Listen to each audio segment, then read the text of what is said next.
नवरात्र उपवास शिविर 1 दिन की निर्जला उपवास के साथ सफलता पूर्वक कर रहे हैं। आइए कर्तव्य ध्वनियों के साथ श्री अनिल जी के अनुभव को सुने। श्री अनिल जी हे समाजसेवक आहेत।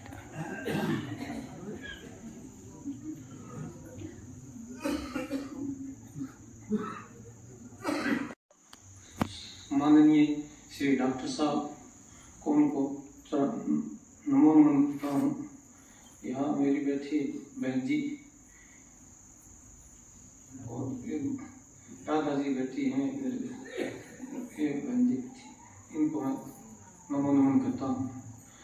मैं अनिल नंबरदार हूँ, गाँव बट्टूकला है मेरा, जिला फतेहाबाद है। मैं ऐसा है सर, इस ग्रुप में मैं जुड़ा हूँ ना, ये IASS है, इसमें जुड़ने का जो है मेरा कोई इरादा नहीं था, लेकिन मेरे भाई साहब हैं DIG राजस्थान हरियाणा सरकार, राजस्थान सरकार में है, उनके प्रेरणा से मेरी बेटी बैठी है यहाँ पे रजनी, उनकी प्रेरणा से इससे जुड़ा हुआ है। उनकी प्रेरणा से इसमें बाबूलाल सोनी भी है, उन्होंने भी मेरे को प्रेरणा दी थी जुड़ने के लिए। और ये एक रोचक घटना है इसमें जुड़ने का। क्या था जी, मेरे भाई साहब जो है ना, मेरे भाई साहब वो मेरे को व्हाट्सएप करते भी, एक आपके स्थान के अंदर में एक ये अग्रवाल धर्मशाला है, वहाँ पे एक है, वहाँ पे आप आना है। तो मैंने कहा जी आऊँगा, लेकिन मेरा मन नहीं था सर, क्योंकि जो मैं पतंजलि योग पीठ और ब्रह्म कुमारी से जुड़ा हुआ था, मैं योग में ही विश्वास करता था और योग को ही मैं मेरा स्रोत मानता था। क्या हुआ, उसमें मैं योग करवाता था, लेकिन इस योग से क्या हुआ जी, मेरे को मैं सुबह सुबह योग कराना, आते ही अच्छा डट के खाना, जबरदस्त कहते हैं दब के खा और रज के वाह। तो इस आधार से क्या हुआ जी, मैं शरीर में मेरा बड़ा हो गया, 79 kg मेरा वजन हो गया, लेकिन योग वहां 10-12 आदमियों को करवाता था और ब्रह्म कुमारी में भी करता था। क्या हुआ, उसके बाद मैंने भाई साहब ने मेरे को फोन कर दिया, आप आगे गए साहब, 11 तारीख की बात है जी, 11 तारीख को उन्होंने मेरे को कहा कि आप आगे क्या। मैं बोला जी मेरे से तो नहीं आएगा, बोले आओ। वो रिटायर हो गए, लेकिन मैं अभी भाई साहब को DIG मानता हूँ मेरे, उनके वो बोलते हैं ना जी, तो जैसी कान में कोयल सी बोलती है, उनको मैं नमो नमन करता हूँ। वैसे वो बड़े प्रेरणादायक है मेरे, उन्होंने मेरे को कहा आओ, तो मैं उनकी बात को इग्नोर नहीं कर सका जी।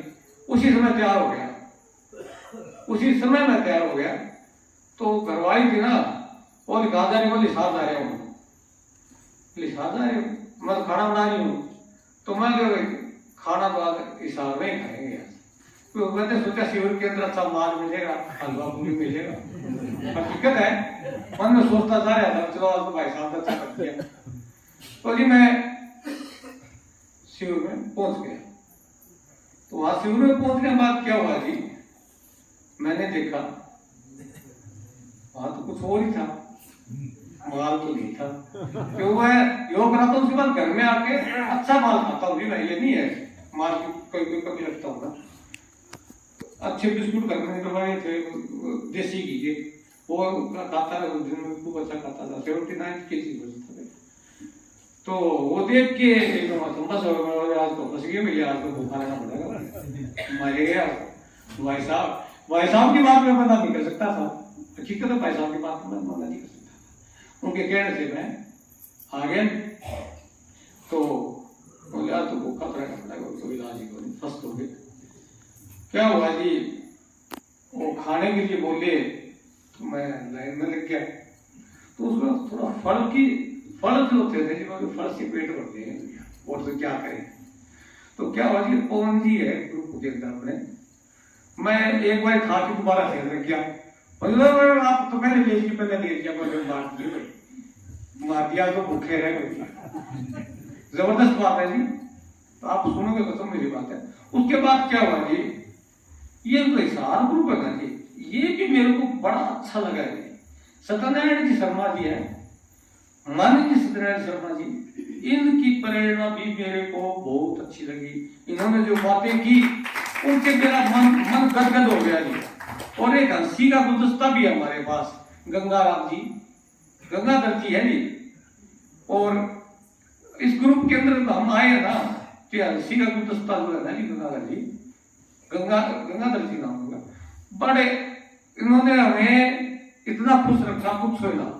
और इस ग्रुप के अंदर जो भी सदस्य हैं, ये गुरचरण जी भी हमारे साथ, पवन जी भी है, सुनील जी भी है, रवि जी भी है, ये अपने एक एमएलए साहब भी हमारे साथ गांव ये हंसी से बड़े एक्टिव, उम्र अच्छी हो रही है इनकी। ये डॉक्टरों, पशुओं के डॉक्टर भी है, लेकिन बड़े बढ़िया इनका देखा है मैंने। ये ग्रुप भी हमारा जो है ना, देखे एक सुभाष जी भी है, साकरपल जी भी है, और भी सुनील जी भी है, पवन जी भी है। ग्रुप हमें याद है, हमें याद ही नहीं 9 दिन कैसे निकल गए हमारे, बड़ा जबरदस्त थी, बहुत बढ़िया हमारा अच्छा रहा ग्रुप। ये तो एक सुना सुनील जी ने कल बताया था, एक प्राकृतिक रसोई चला रहे हैं, कमाल है। इस ग्रुप को मैं नमो नमन करता हूँ। इस मैं कहता हूँ इस ग्रुप के सदस्य जो है ना, स्वस्थ रहे, खुश रहे, मैं भगवान से यही कामना करता हूँ। इनकी जो उन्होंने करुणा इस ग्रुप की पूरी करे। हिसार के अंदर, हरियाणा के अंदर मैंने ये पहला देखा जी, मैं देख के अचंभित हो गया भी मेरे से थोड़ी सी दूर हिसार की अंदर इतना तक बड़ा ग्रुप है। मैं भी सार्वजनिक कामों में भाग लेता हूँ, गौशाला के अंदर मैं जाता हूँ, और एक रोटी बैंक भी हमने खोल रखा है। गांव के अंदर जहां भी एक्टिविटी सांस्कृतिक कार्यक्रम, धार्मिक कार्यक्रम में वहां भाग लेता हूँ बढ़ चढ़ के। तो क्या बड़ा भाई इस ग्रुप से बड़ा प्रभावित हो जी, प्राकृतिक तो सेंटेंस मारे कमाल है, इतना ही अच्छा स्वभाव इनका देख के। हिसार का नाम इन्होंने रोशन कर रखा है। ये कहता हूँ हिसार के अंदर जो है ना, अगर है तो यही है। अरे इनका ग्रुप है ना जी, जात पात अगर किसी को देखनी है, जात पात खत्म करने वाला। अच्छा, और उसी बात में एक अभी आया उसी पे, तो जात पात इन्होंने खत्म किए जी, हर एक जात के इस ग्रुप के अंदर सदस्य हैं जी। तो अब मैं, मेरे दो अनुभव है मैं बताता हूँ। मेरा 79 kg वजन था जी, मैं ऐसा आदमी था जी, खूब योग करता था और ब्रह्म कुमारी से भी जुड़ा था, लेकिन वहां मेरे को मजा नहीं आया। अगर ये भाई साहब मेरे को प्रेरणा नहीं देते तो शायद इस ग्रुप से मैं दूर ही रहता। क्या हुआ उसके बाद मैं उस दिन, पहले दिन तो आपको बता दिया ये मेरा हालात रही। फिर मैंने डॉक्टर साहब की जो बातें सुनी और सुनी, सारे दिन तो उनका वो प्रेरणादायक सत्यनारायण जी का सुना, इन्होंने अपनी बातें बताई, उससे मेरे मन पे थोड़ा 79 kg का मामला आया था। एक आपकी पुस्तक आई थी जिस समय मेरी बेटी ने मेरे को फोन किया, अंकल जी आपकी फोटो आई है, उसके अंदर आप मेरा वेट देख लेना, सत्यनारायण जी जितने मोटे दिख रहे हैं, कितने मोटा मैं दिख रहा हूँ उस फोटो के अंदर, तो कभी भी देख लेना, फोटो इतनी बड़ी है मेरी। उसके बाद जी मैंने सोचा तू इसको अपना ले। मैं ऐसा है मैं लगन करता हूँ ना जिस काम के अंदर, उसको पूरा घुस के उसको देखता हूँ। तो क्या हुआ जी, मैंने ये पद्धति अपना ली, मार्च के महीने से मैंने पद्धति अपनाई और उसके अंदर लग गया जी जान से। और जो इन्होंने ये प्रक्रिया बताई ना, वो प्रक्रिया मैंने मेरे जीवन में एक्सेप्ट की, तो उसका रिजल्ट आया जी। अब मेरा वजन 60.5 किलो है, 79 से 60 किलो मेरा वजन आ गया। इतने दिनों के अंदर मैंने कवर कर लिया थी और बहुत ही बढ़िया। उसके बाद क्या हुआ, मेरे भाई साहब है एसडीओ उठा बैंक में हिसार ही, उनको मैंने फोन किया भी मेरे पेशाब की दिक्कत है, प्रोस्टेट के बने हुए, उसका ऑपरेशन करा दे मेरा। और वो भाई साहब बोले करवा देंगे। एक बोले मेरे पैर की एक्सीडेंट हो गया, पैर की हड्डी बनी हुई थी, सही फ्रैक्चर जुड़ा नहीं था मेरा। तो क्या हुआ जी, मैं बोले पैर का भी कराया, जूता नहीं पहना जाता, पैर का मेरे को ऑपरेशन करा। वो बोले मैं बात कर लूंगा और तू आ जाइए, वो चला आ जाएंगे। मैं आर्स कर गया जी, कहीं तरह यो तो करता रहा मैं योग, इन हमारी जो प्रक्रिया थी मैं करता रहा। अरे वो 25 होगा दूसरी पिता रहेगा जो करिए काम बता रखा 14 घंटा उपवास होता है वो भी मैं 14 घंटा से कुछ नहीं डाला। उसका ऐसा प्रभाव पड़ा कि मेरा 19 किलो वेट लूज हो गया इतने दिनों के अंदर। और क्या हुआ जी, ये तो दोनों ऑपरेशन मैं करवाने का सोच रहा था। एक यहाँ मेरी गांठ भी थी, मैं रोज इसको गांठ बदलवाता। ये गांठ मेरी जो है ना ये 50% खत्म हो चुकी है, 100% गांठ थी मेरी। और जूता पैर में पहनता था तो पैर में जूता घूमता था, मेरे दर्द होता था। वो जूता पहन लेता आराम से, कोई दिक्कत नहीं। पेशाब जो है आराम से आता है, कोई पेशाब में रुकावट नहीं है इसको अपनाने से।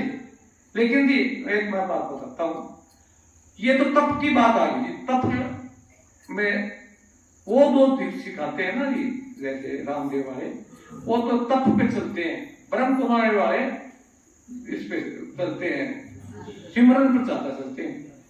तो इनमें दोनों ये तीनों भी चलते हैं जी।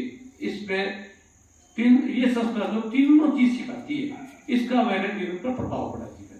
सेवा भी मैं खूब करी। उसके बाद क्या होगी, मैं 50 किलोमीटर साइकिल चलाता लग गया। साइकिलिंग ग्रुप हमने बना रखा है, 40-50 आदमी होगा, उसके अंदर 50 किलोमीटर जाना। इसके जुड़ने के बाद की बातें बता रहे हो मैं, इस ग्रुप में इतना मेरे इसमें फर्क पड़ा। बहन जी फिर क्या हुआ कि ध्यान योग में मेरे को विश्वास हो गया जी।